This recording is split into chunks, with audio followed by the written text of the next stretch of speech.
ආදර සහෝදර සහෝදරියනි ආදර දරුවනි අපි සියලු දෙනාම නත්තල් මංගල්‍යයට සූදානම්. නත්තලේ අරුත දෙවියන් වහන්සේම මිනිසෙක් වෙලා මේ ලෝකයට වැඩම කිරීම. මොනුමහත් මිනිස්සන් අතියම අවුරුදු 100,000 ගණන් ගැලුම් කරුවාණන්ගේ උපත බලාපොරොත්තු වෙන සිටියේ. ඒ ගැලවීමයි අපි සියලු දෙනාම සිහිපත් කරන්නේ. මේ ලෝකයේ සිදු ආශ්චර්යම සිදුවීම තමයි කන්‍යාවක් ගැප්පෙන පුතෙකු බිහි කරන්නේ. උන්වහන්සේට ඉම්මානුවෙල් යන නාමය තමයි. ඒ නාමය අර්ථය දෙවියන් වහන්සේ අපසන.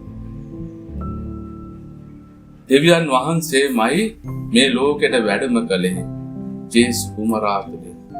ඒ නිසා මිනිස් සංහතියක් හැටියට අප හැම කෙනෙක්ම ඒ ස්වාමීන් වහන්සේ අපට ලබා දුන්නා වූ ඒ සාමය සතුට ප්‍රීතිය අප හදවත් තුලත් අප පවුල් තුලත් අප ප්‍රදේශය තුලත් අප මිනිසම තුලත් අපි අත්දැක යුතුයි. එසේ දකිමින් දිවි ගෙවන්නට අප හැම කෙනෙකුටම වරම් දෙන්නටයි කියලා. ඒ වගේම අප දේශීය පසන සියලු දෙනාට ලෝකවාසී සියලු දෙනාට යේසුස් සමිදානන් ලබා දුන්නා වූ ඒ සාමය සතුට ප්‍රීතිය ඔබ සියලු දෙනාටම ප්‍රාර්ථනා කරනවා. ඔබ සියලු දෙනාටම සුබ නත්තලක් වේවා. යේසුස්